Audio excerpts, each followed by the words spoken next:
是一个为单身女性打造的顶级智能公寓。为了找到在公寓里消失的姐姐，我参与到了这场诡异的挑战当中。在队友的配合下，我终于推测出了逃离这里的密码917。1号房间密码顺序错误，请重新输入。系统提示中只是顺序错误，看来我分析的没错。2号和3号也开始追问，你是怎么确认密码的？我从开始就在好奇，为什么房间里只放7盏灯，直到我看见了不停减少的倒计时，我才瞬间想明白，电子数字的边框就是7个，而这些边框就是对应眼前的7盏灯。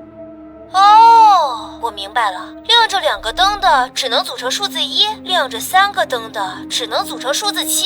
2号也赶忙插话，亮着6盏灯的情况明明有0、6、9，可为什么是9？3号你忘了，你在尝试236的时候，不是提示过数字完全错误，自然就排除了6。而且密码范围里没有0，所以唯独剩下6个显示灯的数字就只有9了。那现在提示中只说明顺序错误，可为什么你认为是917呢？因为我注意到挑战的名字中都是各种形状不同的图案，这和房间的标号没有任何关联，并且我还记得2号曾说过自己的房间只有3面墙，说明他的房间就是三角形的，而我的房间是圆形，所以3号的房间肯定就是四方形的，并且封闭的图形内有多少条边就会有多少个角，不论是按照边来推测还是按照角来排序，都是同样的道理。圆的房间是9，三角的房间是7，方块的房间是1。我曾记得在微积分课上学过，圆其实是由无数条小边组成的，所以圆的边是最多的。于是我先尝试了从大到小的排列顺序，但系统却提示顺序错误。这样看，只能是从小到大的排列方式，所以719才是正确的密码。你想的太多了，我就没学过什么微积分，圆本来就是一条边，根据从小到大的排序来看，就应该是圆、三角、方块，而且根据我们房间编号的顺序来看，也能对应上，所以我们的密码就应该是971。房间编号在这场挑战里并不重要，我们是要找到密码的顺序。据我多次通关挑战的经验来看，我说的准没错，我可是公寓里出了名的聪明人。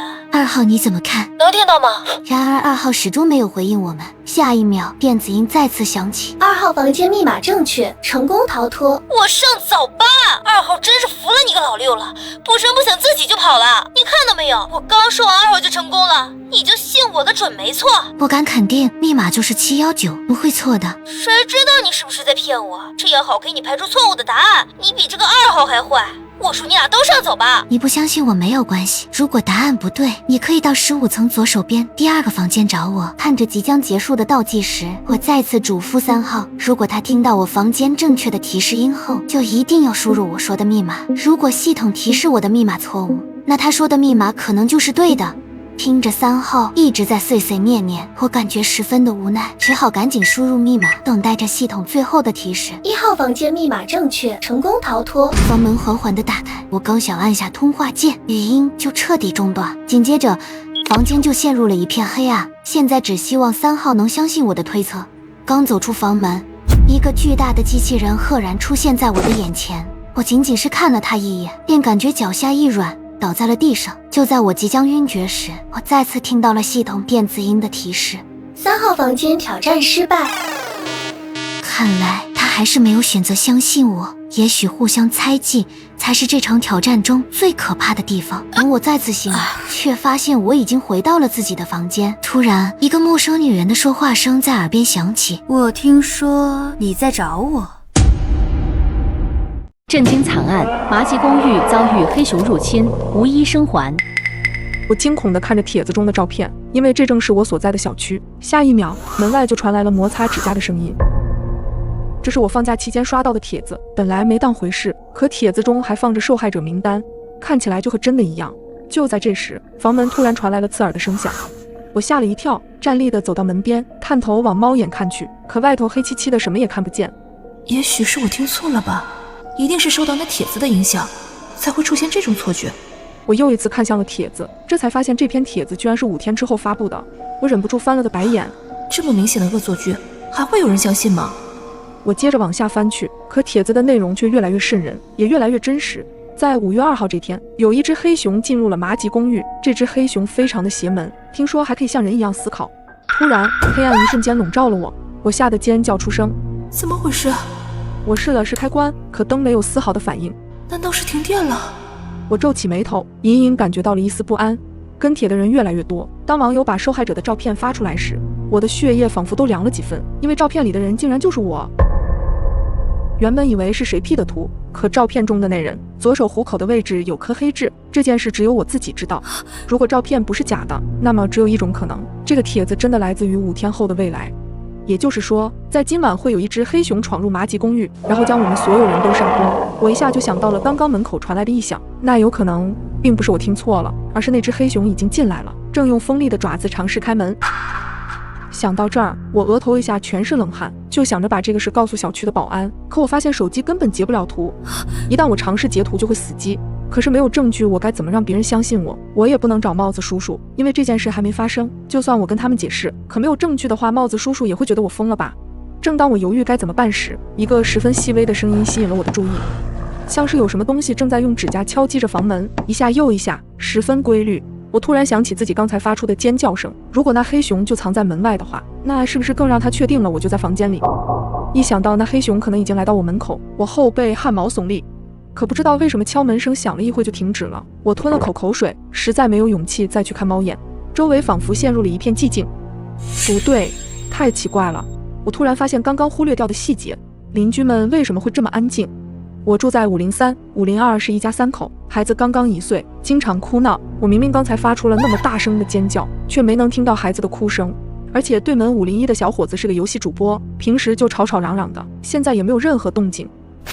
突然有脚步声从门外传来，似乎是停在了501的门口。有人敲了501的门，阵阵的敲门声让我的心提到了嗓子眼。我屏住了呼吸，不敢发出任何声音。突然响起的铃声吓了我一跳，原来是业主群发了新消息，我们维修人员需要挨户检查各位业主家的电力设备，会有进门检查的可能，辛苦各位业主配合一下。原来是维修人员，我长吁了一口气。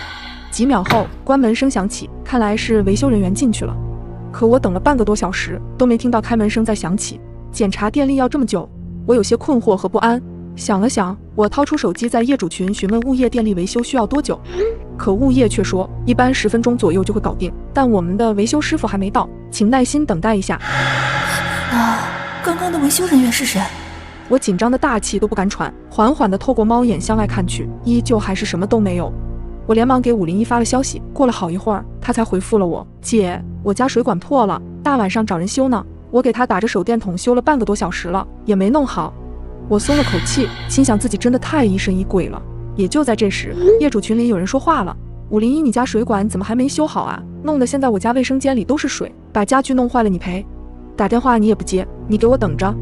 我记得401的男人5大3粗的，看起来就不太好惹。我连忙在物业群里发了消息，艾特所有人，今晚感觉不太平，大家尽量不要出门。不过没人理我，也是，我突然发这么一条奇怪的消息，要我看见了也只会当作没看见。很快，我听到了401上来的声音，他怒气冲冲地猛开501的门。过了一会儿，501的房门缓缓地打开，虚掩着一条2指宽的缝隙。501，你人呢？我听到401站在门口大喊的声音，很显然501并没有出来。透过猫眼，我看到401的男人一直站在门口，好像在犹豫着什么。因为501家里实在太黑了，黑的有点不正常，连一点光都没有透出来。我明明记得501刚刚还说是给水管工打着手电修水管，那怎么可能一片漆黑？我吞咽了一口口水，紧张的心突突的跳。赶紧出来呀！我知道你在家，不出来我就进去了。男人气不过，伸手用力一推，可门却只推了一半，就好像有什么东西正站在门后抵着门一样。震惊惨案，麻吉公寓遭遇黑熊入侵，无一生还。我惊恐地看着对门房间的情况，帖子说的居然是真的，我们小区果然闯进了一只黑熊。我紧张地看着门外的一切，那只黑熊现在就在501的门后。我头皮一阵发麻，楼下401的男人也被眼前的一幕吓了一跳，还没等他反应过来，下一秒，一只巨大的熊爪飞快地从门后伸出，男人被猛地拉进门内，在一阵短促的惨叫后，便很快就安静了下来。我心脏疯狂地跳动，捂住嘴巴，尽量让自己不发出任何动静。毛骨悚然的响声从门外传来，我满头冷汗，颤抖着攥着拳头，手指关节被我捏得发白。最开始进入501的维修工，难道就是那只黑熊？这只黑熊远比我想象中的要聪明，甚至更加狡猾。看样子帖子说的没错，黑熊会慢慢吃掉公寓里所有的人。可如果我们都不开门的话，黑熊又是怎么进来的？我连忙回到那个帖子，一会儿没看又多了不少评论。嗨，你是不知道，听说那黑熊邪得厉害，它能从窗户里爬进来。哈，不是吧？麻吉公寓一共有8层啊，它这么高怎么爬进来？这是熊又不是蜘蛛侠。知道黑熊能从窗户里爬进来的那一刻，我立即冲到家里的窗前，将所有窗户和阳台的门都锁好。可我不禁还是觉得有些奇怪，死了那么多人，难道没有人发现黑熊进入了小区？帖子里还在不停地回复着，所以说那黑熊邪呀。之所以住户没听到什么声音，据说是那黑熊一开始就吃掉受害人的舌头。别说了，我要睡不着觉了，害怕。我后背渗出黏腻的冷汗，难怪我刚刚只听到男人发出一声短促的惨叫。正当我准备关阳台窗户时，我突然瞥见了对面大楼窗户的反光，刚好照出了501屋内的情况。透过反光，我看到了一个体型十分壮硕的黑影，正站在客厅里。这应该就是那只黑熊吧？只见他就像是人一样用2只脚站着，并且我看他的动作好像是在模仿人穿衣服。我感觉无比的恐惧，可他忽然像是有所察觉一样，眼神突然猛地朝对面斜斜地看了过来。我吓了一跳，赶紧拉上了窗帘，悄悄缩了回去。我连忙拨打了报警电话，说明了现在的情况。帽子叔叔收到消息后，便让我找到安全的地方躲起来。可我们这栋楼还有那么多的人，我不能眼睁睁看着他们出事。随后，我急忙在业主群里编辑信息：麻吉小区闯入了黑熊，如果有人敲门，千万别开门。咱们小区以前是一片荒山，虽然有人看到过熊出没，但当时山上的野生动物早就送到动物园了。今天休息谁这么无聊在这里恶搞大家？群主快给他踢出去！我看是503的业主，这次来的是熊大还是熊二？有没有光头强？哈哈哈哈！看着他们玩笑似的回复，我焦急地继续打字。现在我对门的501和楼下401的业主很可能已经遇难了，大家不要再开玩笑了。遇难？你怎么张嘴就说瞎话？501呢？出来说句话！在群里片刻的沉寂后，没想到501真的回复了消息。是吧？啊怎 JKRH？ 怎么回事？一瞬间我汗毛倒立。难道是那只熊？你看人家回复了，还说人家遇难了。503太损了，谁说不是？赶紧给人家赔礼道歉。我看这个503就是无聊消遣别人，你要是无聊可以来我家里玩玩。小妹妹，看着群里的信息，我感到一阵无奈，但不论怎样，不能再让黑熊继续造成伤亡了。黑熊对死掉的动物不感兴趣，关键时候装死可以防止黑熊造成危险。我陆陆续续的又在群里发了几条躲避黑熊的科普，希望这些可以帮到其他人。这时群里有人猜测我是不是遇到了危险，正在求救，大家议论纷纷。平时跟我关系最好的张叔主动提出来看我，我连忙阻止。就在我准备给他打电话时，门口突然传来了一阵细小的声音，我瞬间屏住了呼吸。那声音就像是故意踮着脚尖走路，慢慢的向着我家走来。是那只黑熊吗？我忐忑地向门外望去，可通过猫眼发现外面依旧是一片漆黑，不能确认门外的情况，我感到十分焦急。我到底该怎么办？对了，也许帖子里会有黑熊的信息。我连忙打开帖子往下滑去，下面的评论中，我突然注意到了类似黑熊复仇的字样。复仇？这是什么意思？难道是我们伤害了黑熊？所以……还没等我想清楚，门口的电子锁却不停地传来电子音：人连解锁失败，人连解锁失败。紧接着门外便陷入了一片寂静，我警惕地向着门口移动。可当我看清门外情况的时候，我只感觉脚下一软，一只黑熊的脸正凑在门前，血红的眼睛正四处查看着。人连解锁失败，人连解锁失败。电子锁不停地响着，突然巨大的咆哮响彻整个楼道，我甚至能从他嘶吼的声音中听到打不开门锁的愤怒。而我面前的铁门也被那只黑熊砸得有些变形，我赶忙躲进柜子里，颤抖地听着门外的情况。可不知道为什么门外的电子锁却响起了不一样的声音：人连解锁成功，欢迎回家。震惊惨案，麻吉公寓遭遇黑熊入侵，无一生还。我躲在柜子里紧张得不敢喘气，因为我知道那只黑熊已经闯进我家了。桌上的物品纷纷掉落，沉重的踱步声在客厅响起。我知道那只黑熊正在找我，我赶忙拿出手机给张叔发消息：张叔，现在黑熊在我家，千万别上来。信息发出去后，可一直没有等到张叔的回复，但黑熊咆哮的声音却让更多的业主听到。你们刚刚有没有听到门外的怪叫？好像真是什么动物的声音。我怎么没听到？你们怎么和503的业主一起跟大家开玩笑？我也听到了，确实有声音。见状，我赶忙回复：我没有骗你们，都锁好门窗，黑熊真的来了。此话一出，群里炸开了锅，所有人都密切地关注着我所在的单元楼。这时我在群里询问他们有没有看到张叔，因为张叔刚刚说要过来，但现在我发消息却没有人回复，大家众说纷纭，但都联系不上张叔。我正为此紧张时，客厅的脚步声却越来越近。难道黑熊发现我了？我紧紧地捂着嘴巴，生怕自己喘息的声音被听到。柜子外突然传来了细小的吸气声，我这才反应过来，狗熊的鼻子可要比人类灵敏，就算我不发出声音，光凭味道它也会找到我。那声音离我越来越近，仿佛与我只有1米之隔。听声音，它应该是打开了冰箱。我暗自吁了一口气，还好冰箱里有半罐蜂蜜。柜门外又响起了一声清脆的金属声，好像什么东西掉了。紧接着那呼吸声再次贴近，而且指甲摩擦柜门的声音也渐渐响起。我紧紧地闭着眼睛，不敢面对柜子外的黑熊。就在这时，我听到楼道响起了欢快的脚步声，黑熊仿佛也注意到，吭哧吭哧地向外走去。会是谁在门外？我紧张地掏出手机，翻看着群内的信息。明明所有人都回复了消息，不应该有人上楼啊！我扫了一眼时间，糟了，现在是放学时间。走廊外果然响起了孩子哼歌的声音，是贝贝。601家的小丫头，每次放学遇见她的时候，都会兴高采烈地向我问好。黑熊也被这突然传来的声音所吸引。我知道，如果我不出去救贝贝，他肯定会出事。我缓缓地推开柜门，露出一个缝隙，发现黑熊此时的注意力全都集中在门外，完全没有注意到我。在我的印象里，501的房门是开着的。我想到了一个办法，但太危险了，机会只有一次。我的双腿一直在打颤，走廊上的脚步声越来越近。我屏住呼吸离开柜子，悄悄地躲在黑熊的身后。当贝贝出现在视线内的时候，我和黑熊都行动了，一起来对着贝贝喊叫。孩子一瞬间被吓得呆在了原地。就是这个时候，我猛然冲过去抱住了他，借着向前的冲力，带着贝贝进入了501。黑熊显然是没有想到我的动作，他气急败坏地向我冲了过来。我连滚带爬地关上了房门，气喘吁吁地靠在门上。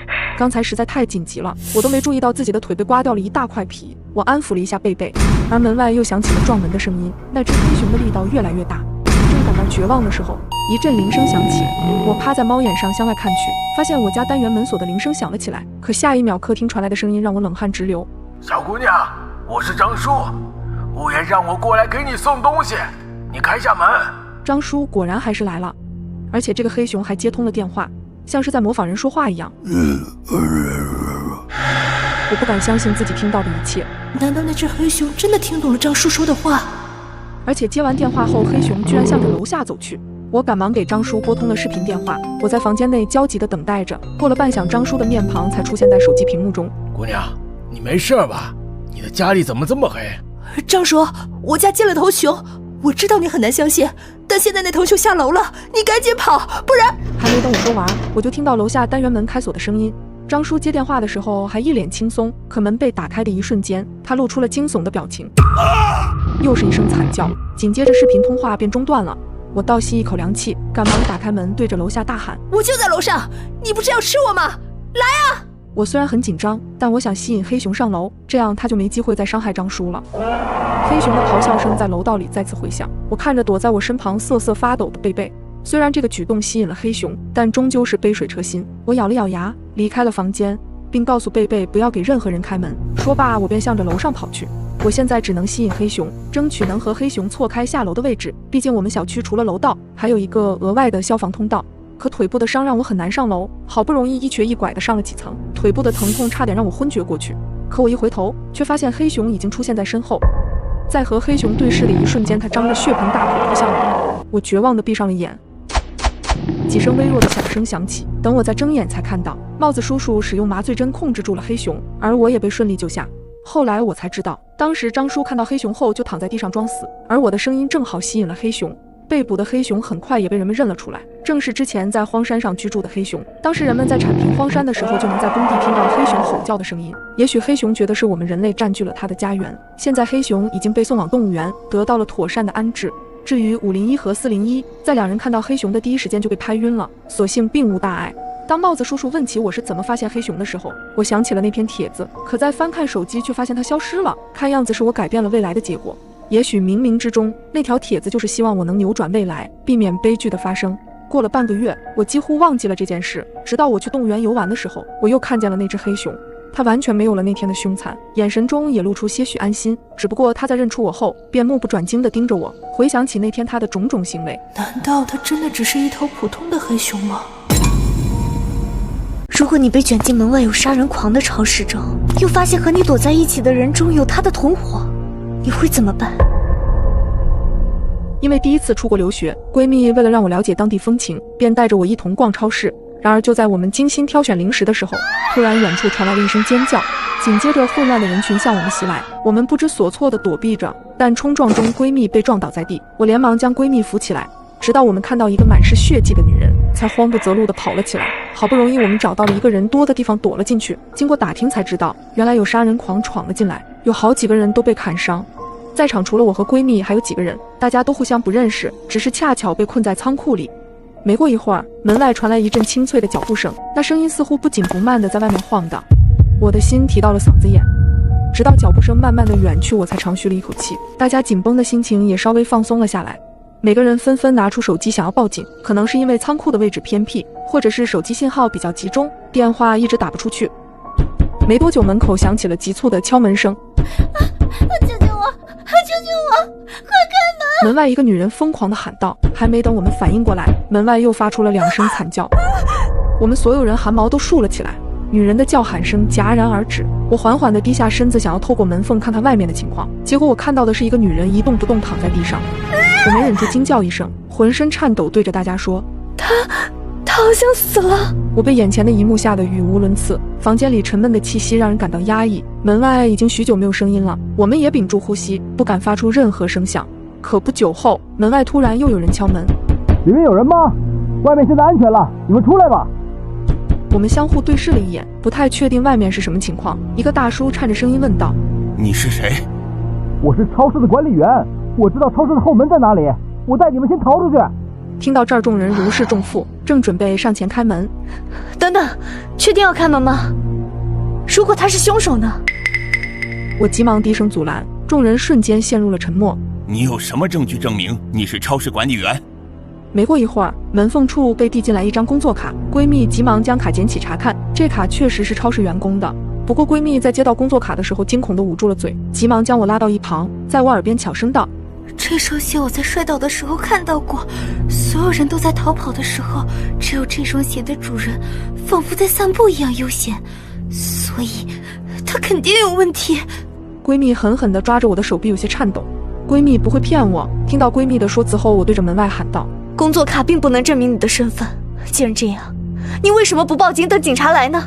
门外的人迟疑了片刻，手机摔坏了，打不了电话。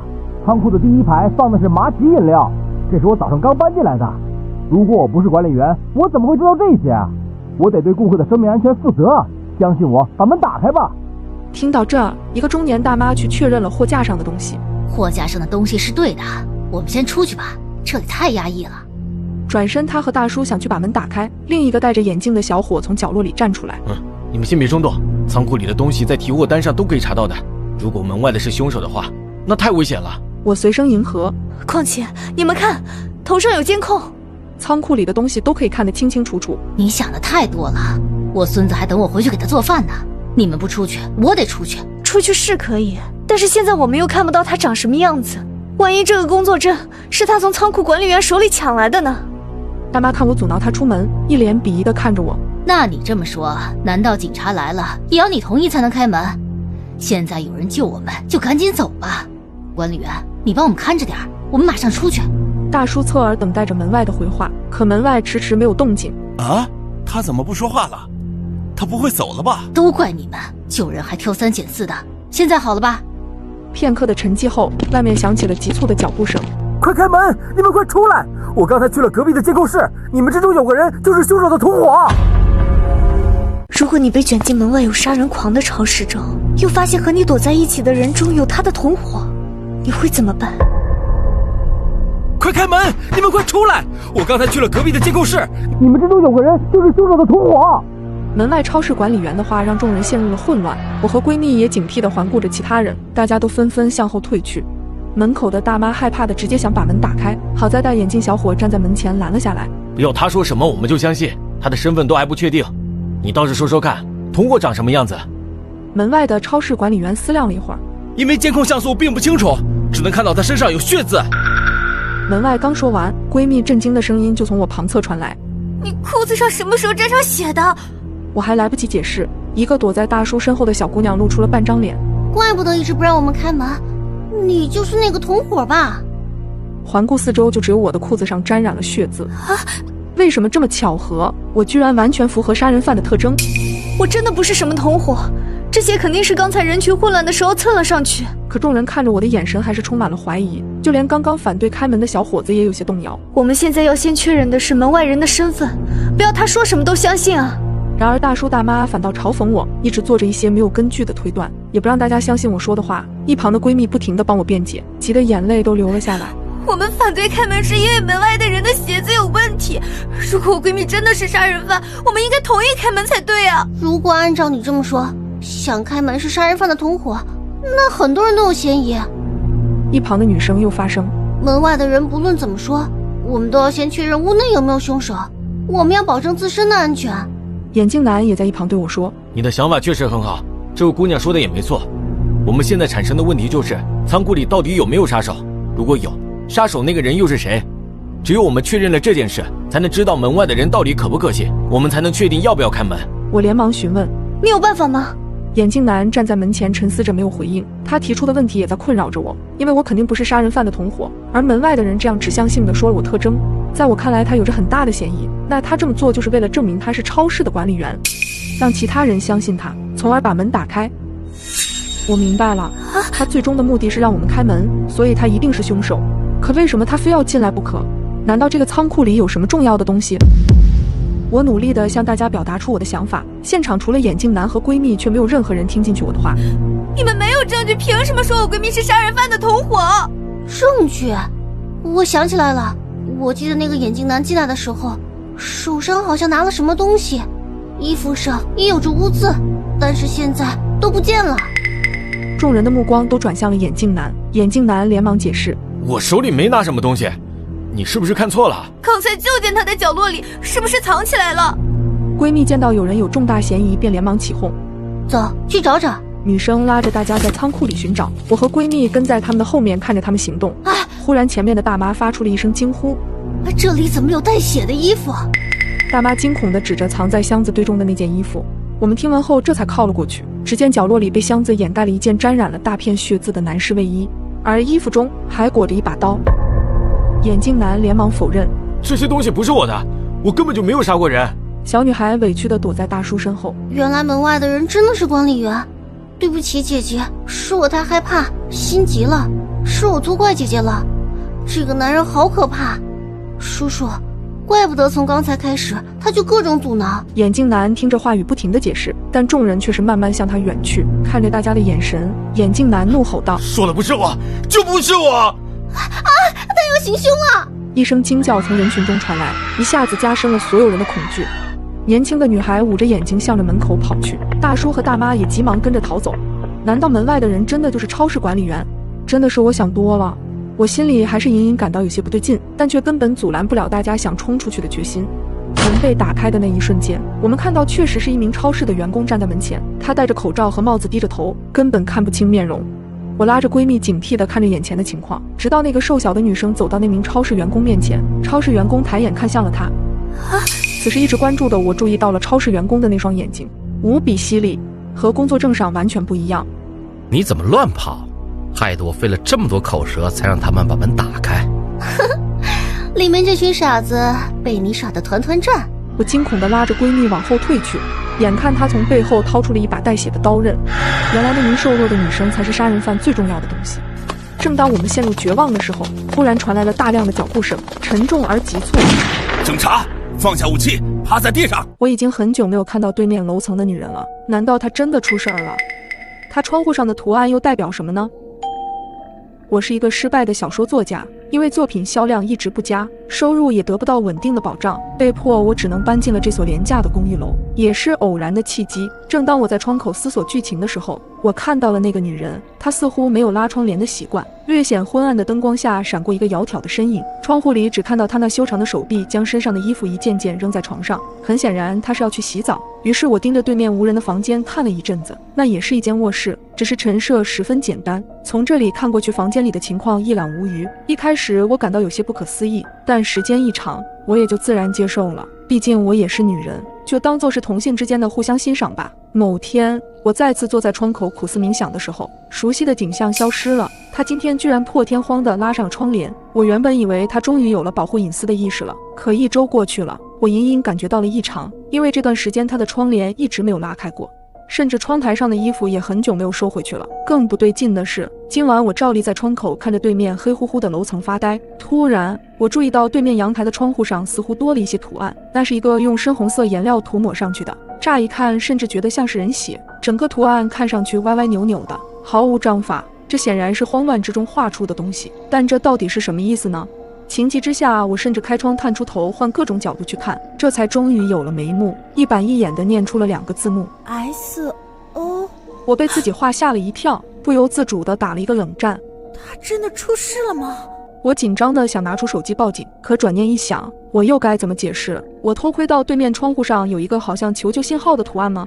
晚上我辗转反侧，这如果是真的，我怎么能见死不救？经过了一夜的思想斗争，我最终还是决定到他家去看一看。在去的路上，我一直祈祷着，希望这只是虚惊一场。跟随着楼上的邻居，我成功进入了他所在的大楼。